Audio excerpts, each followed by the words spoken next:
Advogado formado pela Universidade Paulista, especialista em Direito Internacional, em Business and Global Law pela Eckerd College em São Petersburgo e em Tributação do Mercado Financeiro pela FGV São Paulo. Meu convidado do programa de hoje é Daniel Toledo. Ele, que atualmente mora nos Estados Unidos, vai nos tirar várias dúvidas sobre o processo de imigração.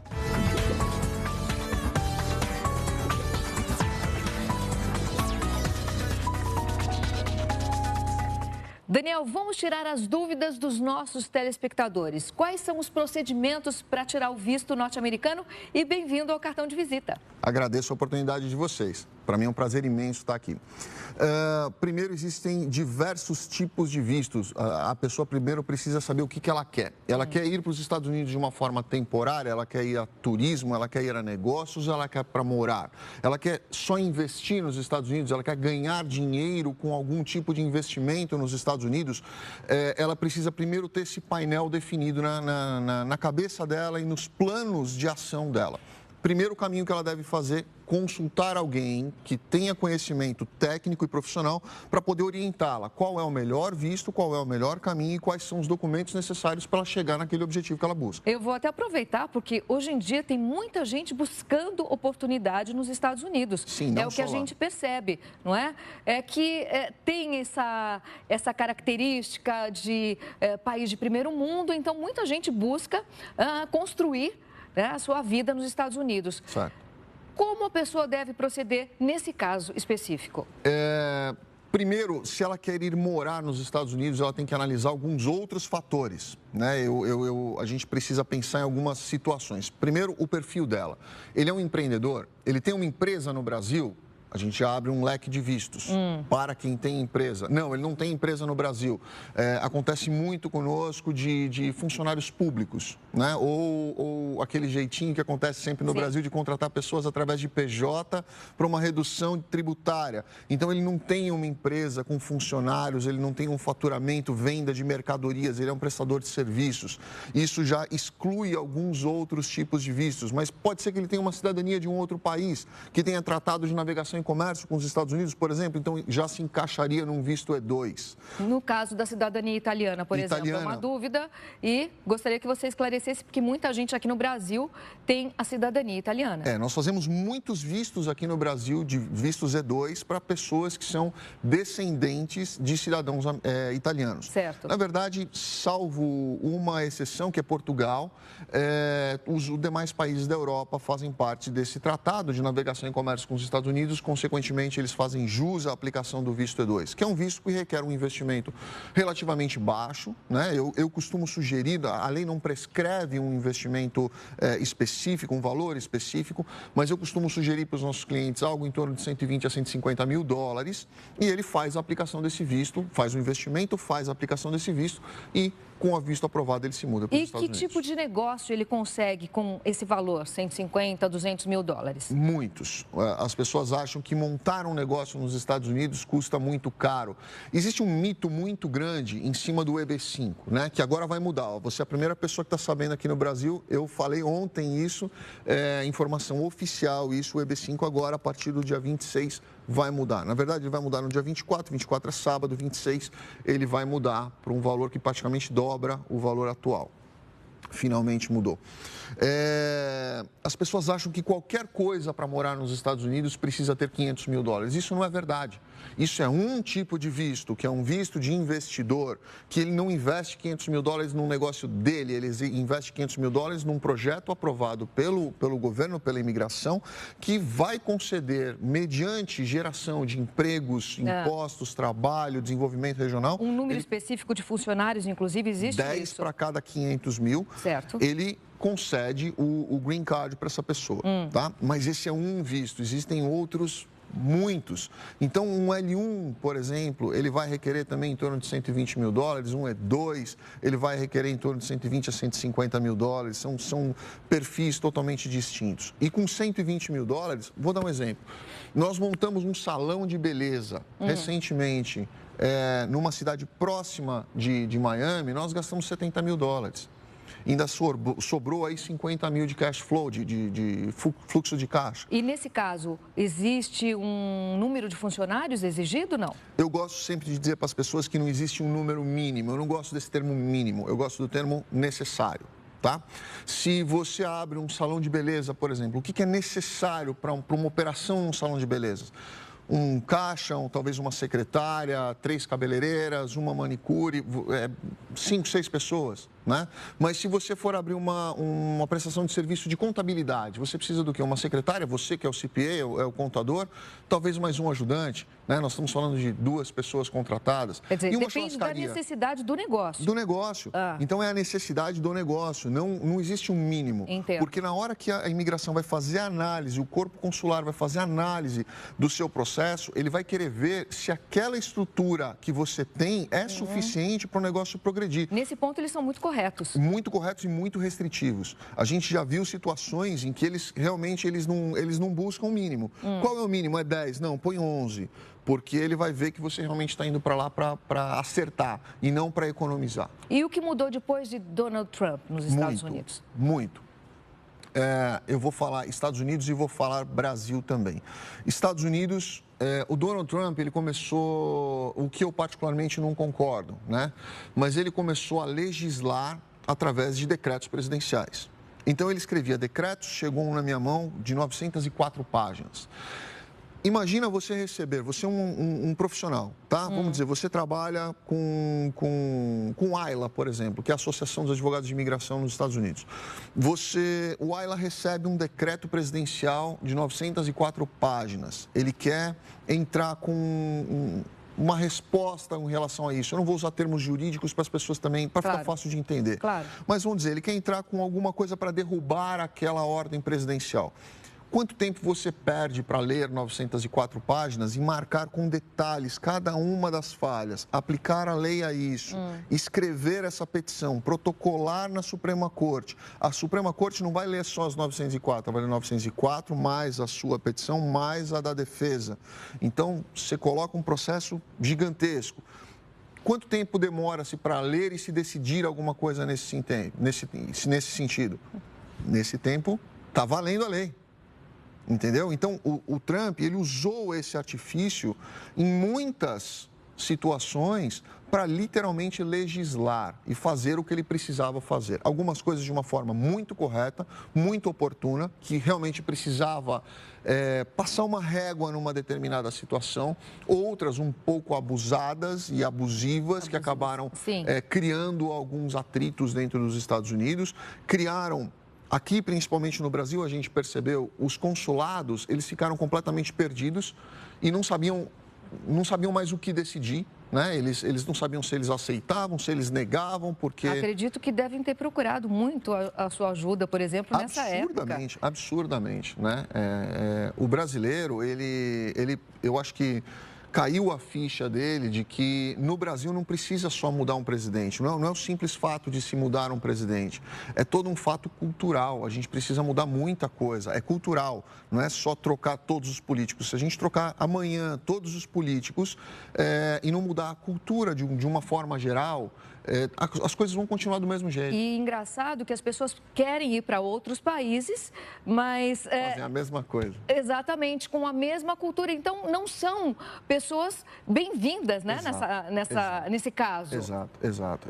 A gente percebeu isso muito, principalmente de brasileiros aceitando a condição de, não, eu vou para lá de qualquer jeito e eu vou ficar ilegal. Eu costumo sempre falar, eu fiz alguns vídeos, eu dei algumas entrevistas falando isso. Às vezes as pessoas não gostam muito de escutar, mas quem é sério gosta muito de escutar e concorda com isso. Imagina você convidar alguém para ir para sua casa para ficar uma semana. Ele está dormindo, comendo, bebendo. Tudo bem, ele está pagando o mercado para você, tá? É o mínimo que ele pode fazer porque ele está dentro da sua casa, ele é um convidado. Certo. Aí passou uma semana... Perdão, ele fala, não vou ficar mais uma semana, eu vou ficar mais uma, vou ficar um mês. Entendo. E na hora que você percebe, ele está morando dentro da sua casa sem você querer, invadindo o seu espaço e consumindo aquilo que você está produzindo. Normalmente, o visto de turista é de 6 meses. Não, isso não é uma via de regra. Importante você falar sobre isso e também eu quero que você emende, Daniel, com o fato da pessoa ficar ilegal nos Estados Unidos. Certo, vamos lá. O fato da pessoa, muita gente confunde a ilegalidade com o estouro de fronteira. Né? Eu fiz um artigo há um tempo atrás, ele foi publicado em diversos lugares do mundo, que eu escrevi sobre o estupro de fronteiras. Né? Porque para mim é exatamente a mesma coisa. Quando você diz não para uma pessoa, você coloca uma barreira entre você e uma determinada pessoa, essa pessoa invade aquela barreira contra a sua vontade e entra numa área que é sua, de domínio seu, de soberania sua, para mim é a mesma coisa de um estupro. Então você invadir uma fronteira, para mim, é exatamente a mesma coisa. Você não é convidado, você não tem autorização, você está agredindo, violando um limite, mesmo que seja virtual, de um determinado indivíduo ou de um determinado país. E então, isso é uma das formas de você estar ilegal. O Trump agora quer considerar como crime qualquer tipo de overstay, de você ficar além do prazo permitido, principalmente quando você estoura a fronteira. Tá? Ele está querendo transformar isso em crime.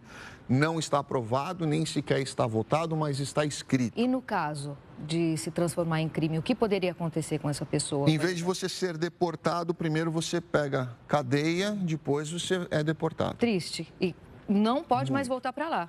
10 anos. 10 anos? Né? Existe esse prazo? São 10 anos a penalidade para você ficar fora. Agora, a pessoa que é deportada, no caso, o que vigora hoje, o que está em vigor hoje, Daniel? Anos. Ela é deportada, mas aí sim, 10 anos. Ela é deportada porque ainda não existe essa possibilidade de prisão. Não, eles são presos, né? Mas eles são presos pelo ICE, pela Polícia da Imigração. E eles não ficam numa... não existe aquela crime... eles não respondem a um processo criminal, propriamente dito, como existe aqui no Brasil.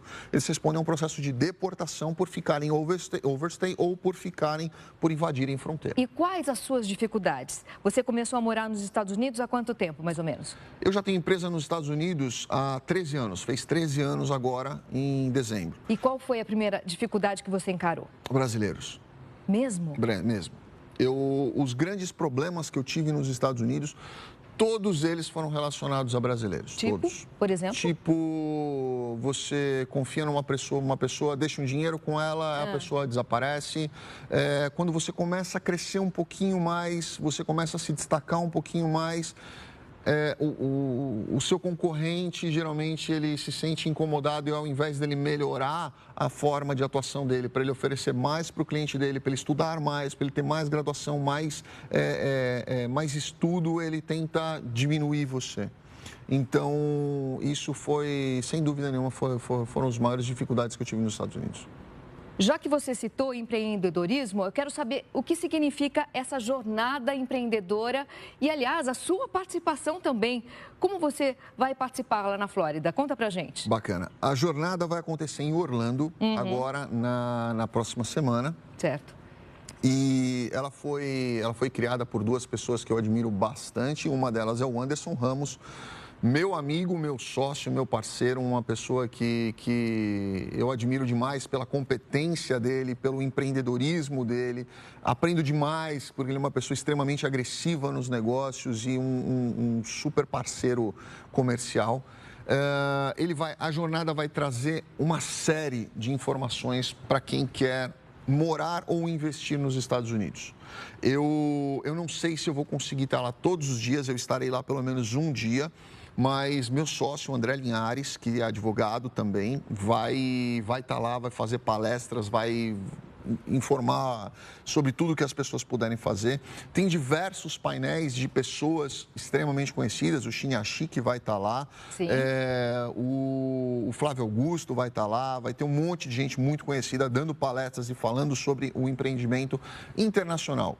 Eu gostaria muito que na próxima o Anderson fizesse uma aí mais voltada para o empreendedor realmente mundo, né? Eu não gosto de que as pessoas olhem para os Estados Unidos como um único endereço, um único ponto, né? Eu acho que o mundo abre muitas portas para os brasileiros. A gente abriu agora escritório na Espanha, abrimos em Portugal. Com certeza a economia é totalmente diferente. A economia portuguesa ela é muito parecida com a brasileira. Ela é travada, o dinheiro não gira tão fluente como acontece nos Estados Unidos. A Espanha está num intermediário disso, mas cada pessoa tem um perfil, foi o que a gente falou agora há pouco. E esse perfil é que o profissional precisa identificar e falar assim, olha, o caminho para você pode não ser os Estados Unidos. No teu perfil, o melhor lugar para esse perfil, para esse negócio que você busca, é aqui. E isso tudo vai ser falado nessa jornada empreendedora. Sim, para quem estiver lá, vai ser discutido isso, vai ser colocado isso. Você falou do seu sócio participar aqui também do cartão de visita, interessante, porque o Roberto Chiriachique também já esteve com a gente no cartão de visita. São pessoas que inspiram, né? Inspiram e dão essa... Tem muito conhecimento para agregar. Essa possibilidade para a pessoa conhecer um pouco mais, é isso aí. Não é verdade? Agregando, então, esse conhecimento, a vontade da pessoa morar fora do Brasil. Exatamente. E o que você acha desse atual momento que a gente está vivendo aqui? Você Brasil lá dos Estados Unidos, aqui no Brasil, você lá dos Estados Unidos, tendo contato com outros brasileiros, e como é a visão do americano em relação ao Brasil? A visão do americano, eu tenho o André, meu sócio em Orlando. Em Miami, eu tenho outros 2 sócios que são americanos, que já estão comigo há 6 anos, mais ou menos. O americano, ele gosta muito do brasileiro. Muitas pessoas falam que existe um preconceito. Eu nunca senti esse preconceito, nunca, pelo contrário. Eu fui muito melhor acolhido pelos americanos do que pela própria comunidade brasileira. Mesmo? Eu tive muito mais apoio, eu tive muito mais carinho, eu tive muito mais conselhos dos americanos do que da própria comunidade brasileira. Então, não existe essa história de que existe o preconceito, que brasileiro é mal visto. Não, eu acho que o brasileiro, ele é mal visto pelo próprio brasileiro. Eu acho que depende muito da intenção do brasileiro. Exato. No seu caso, você foi com essa intenção de trabalhar, de seguir o seu caminho seriamente. Eu fui com a intenção de dar para o meu filho uma oportunidade diferente. Né? Eu não precisava ter ido para os Estados Unidos. Eu tenho a minha empresa aqui no Brasil há 20 anos. Sim. Eu tenho outras empresas aqui no Brasil que uma delas tem 60 anos, então que foi fundada pelo meu avô. Então eu não precisava ir para os Estados Unidos. É que meu filho joga basquete e aqui no Brasil, infelizmente, a gente não teve apoio nenhum, ele não podia nem jogar. Ao esporte, né? Nenhum. E eu quero aproveitar e fazer uma pergunta que é do meio artístico. Tem muitos artistas, muitos cantores, principalmente, que vão fazer show nos Estados Unidos e entram com visto de turista. O que pode acontecer? Errado, pode e já aconteceu, inclusive com alguns clientes nossos. A própria comunidade brasileira concorrente de quem os contratou os denuncia. E aí alguns são presos e saem do show presos, outros são impedidos de entrar no palco e têm o visto de turismo deles cancelados por causa disso. E é um trabalhão depois para a gente reverter essa situação. Isso já aconteceu, a gente já teve que reverter isso daí. Em quanto tempo vocês conseguem reverter essa situação? E depois de quanto tempo a pessoa pode retornar aos Estados Unidos? Nesse caso, é muito subjetivo, né? Depende da análise do cônsul. O cônsul pode entender que foi um simples fato, uma besteira que aconteceu, houve um equívoco na hora de informar o visto, e em vez de pegar um visto P, por exemplo, entrou com um visto B1, B2, que é o que todo mundo tem. B1, só esclarecendo, as pessoas não sabem, é o visto de negócios, que não dá direito ao trabalho, mas dá direito a você ir para os Estados Unidos assinar um contrato, expor a sua empresa, participar de uma feira, de um evento nesse sentido promocional. Não pode trabalhar, não pode vender nada, não pode ganhar dinheiro com nada.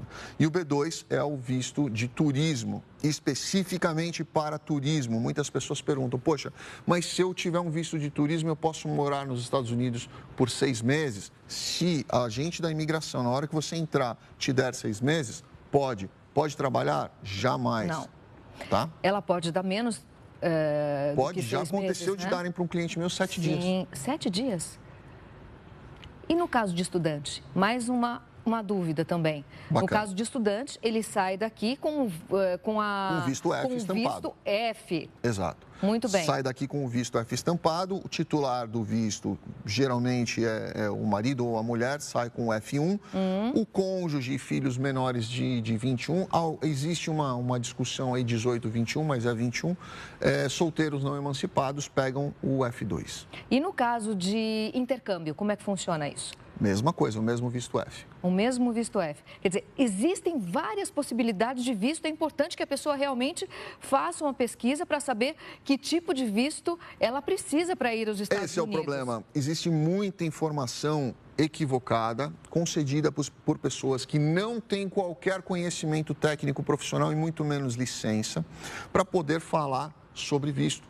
E as pessoas falam o que elas escutam falar ou escutaram num grupo de WhatsApp e sai uma série de besteiras. No seu site você explica todos esses detalhes, o que significa... Tem um canal nosso no YouTube que fala sobre todos os vistos. Pode passar o endereço no YouTube. Loyalty Miami USA. Muito bom, porque aí as pessoas acabam tirando essas dúvidas, né? Isso. Que coisa, é impressionante como ainda tem tanta possibilidade e a pessoa realmente não conhece, né? Não conhece. Hoje tem um visto que é muito falado nos Estados Unidos, virou modinha e muita gente fazendo besteira em cima dele, que é o visto EB1, EB2 ou EB3, né? Que são os vistos de qualificação profissional.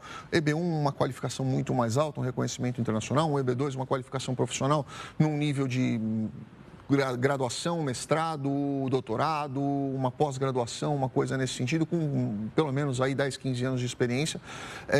São vistos que acabam enquadrando muita gente e, infelizmente, esses vistos acabam sendo vendidos no mercado, vamos falar assim, como se fossem as coisas mais fáceis do mundo e elas não são. E muitas vezes as pessoas aplicam situações sem ter o menor conhecimento técnico sobre elas. Mas existe uma gama imensa de visto. Bom, antes de continuar o nosso bate-papo com o meu convidado de hoje, Daniel Toledo, eu quero conferir os recados que vocês mandam aqui pra gente. E se você que está fora do Brasil e também quer participar, então é só mandar o vídeo aqui pro WhatsApp no número que está aqui embaixo. Estou esperando o seu, hein? E aí, vamos ver então?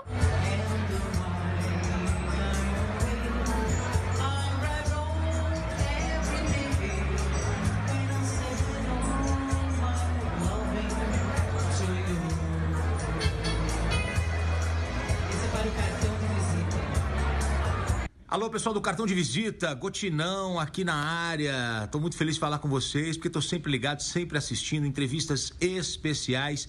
E olha, que qualidade, que programa, chegando cada vez mais longe. Pessoal assistindo em São Paulo, no Brasil, o pessoal assistindo fora do Brasil, muita gente assistindo no Japão. Bom demais ter todo mundo assistindo aí o Cartão de Visita. Grande abraço.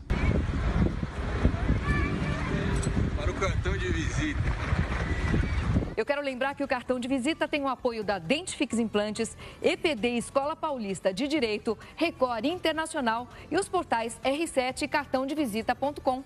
Voltamos já já. O cartão de visita está de volta e hoje eu recebo o advogado e especialista em Direito Internacional, Daniel Toledo.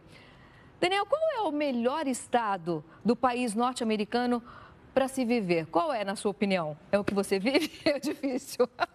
Eu amo a Flórida. Né? Eu gosto muito da Flórida por uma série de razões. Primeiro, todo mundo acha que a Flórida tem facilidades por ter um grupo latino grande.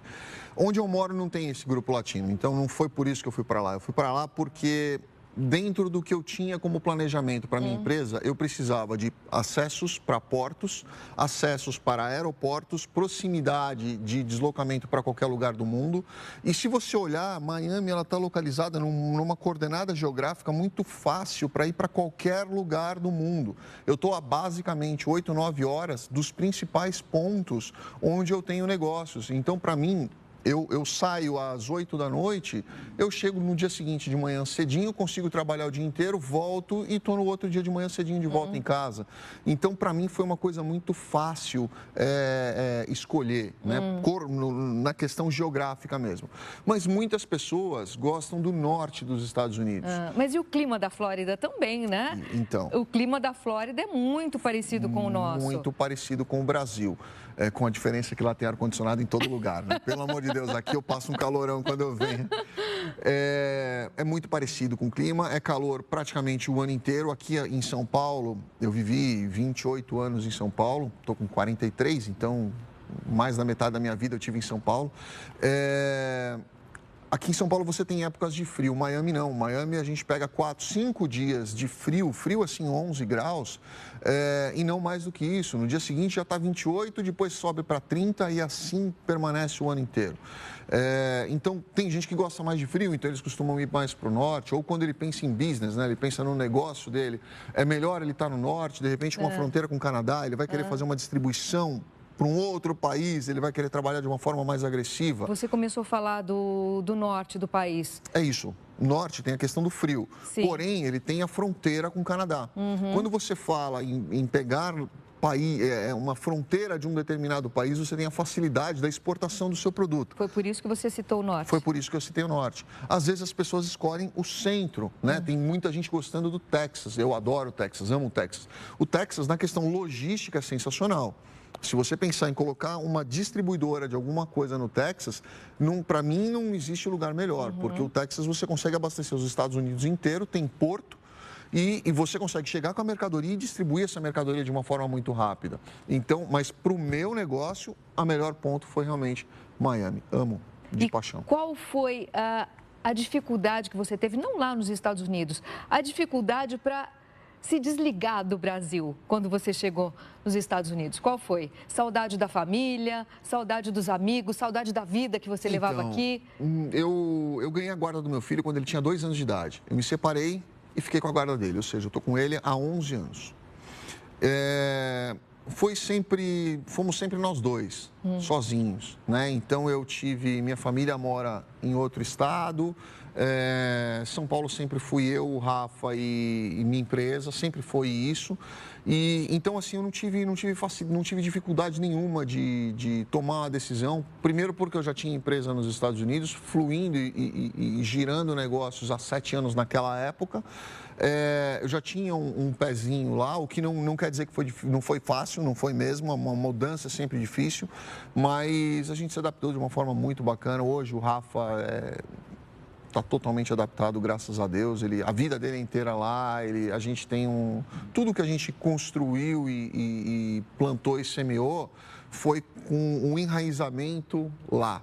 Então, e isso foi o que permitiu que a gente tivesse outros braços em outros lugares do mundo, inclusive aqui no Brasil. E o que o Rafa sente hoje vindo para o Brasil? Você até estava comentando comigo antes do programa. O que ele sente em relação ao Brasil hoje que você não consegue perceber até pela faixa etária? O que ele percebe? Eu tinha muito receio, nós ficamos 4 anos e meio sem vir para o Brasil. Porque o que para mim foi muito difícil, porque minha mãe está com 85, né? Então você pede a Deus todos os dias para cuidar, né? Mas eu tinha muito medo de que o Rafa chegasse aqui e se assustasse e criasse um receio, talvez uma barreira, um bloqueio com relação ao país dele. E ele já tem uma mágoazinha porque ele não foi aceito em nenhum time de basquete aqui no Brasil, e nos Estados Unidos ele foi selecionado por 14. Então, e hoje ele joga num dos maiores times dos Estados Unidos, que é uma franquia que eles abriram em Miami, que tratam o Rafa como o filho deles. Então, eu tinha muito receio dele chegar aqui e não ter a mesma coisa, sabe? Dele andar com o celular na rua, dele andar com o Nintendo que ele fica jogando o dia inteiro na rua. A sua maior preocupação é com segurança aqui no Brasil? Com certeza, com certeza. A minha maior preocupação era a segurança e também a frustração do Rafa em razão a ver algumas coisas no esporte, porque ele vive o esporte o dia inteiro, né? Ele treina todos os dias, das 3h30 da tarde às 7 da noite, de sábado ele treina das 9 da manhã ao meio-dia. Todos os dias, isso faz 5 anos e pouco. Então, a vida dele é o basquete. Ele chega em casa e fica jogando joguinho de basquete, ele só joga isso. Quando ele chegou aqui, ele começou a se deparar com uma situação muito diferente do que ele vê lá, né? Ele não foi tão bem aceito nas quadras. Quando nós fomos no All-Star, no final de semana passado, que o Rafa foi convidado para ir para o All-Star, Algumas pessoas chegaram, quiseram tirar foto com ele, porque viram os vídeos dele, viram as entrevistas dele, então quiseram tirar fotos, fazer perguntas e abraçaram. Bacana. Era o único menor de idade? Era o único, ali o único também brasileiro que mora fora, que joga em time profissional, que estava lá, que foi muito bacana. Que orgulho, né? Muito, muito. Eu vejo até que você se emociona quando fala disso, não? Muito, porque isso para o Rafa foi a vida dele, né? Foi a razão de eu deixar a estrutura que eu tinha aqui e seguir essa vida lá. Foi a oportunidade que ele tinha lá, né? Depois dessa emoção, para quem você entrega o seu cartão de visita, Daniel? Eu acho que para minha família, né? Acho que a coisa mais importante do mundo é... Você falou da sua mãe? A gente... Qual é o nome dela? Niceia. Com 85 anos. 85 anos. Vai fazer 86 agora, em abril. Obrigada, viu, Obrigado Daniel? a vocês. Valeu. Muito obrigado. Muito bom. Fiquem com Deus. Um abraço. Sucesso. Obrigado por tudo para todos nós. Record News, informação para você crescer.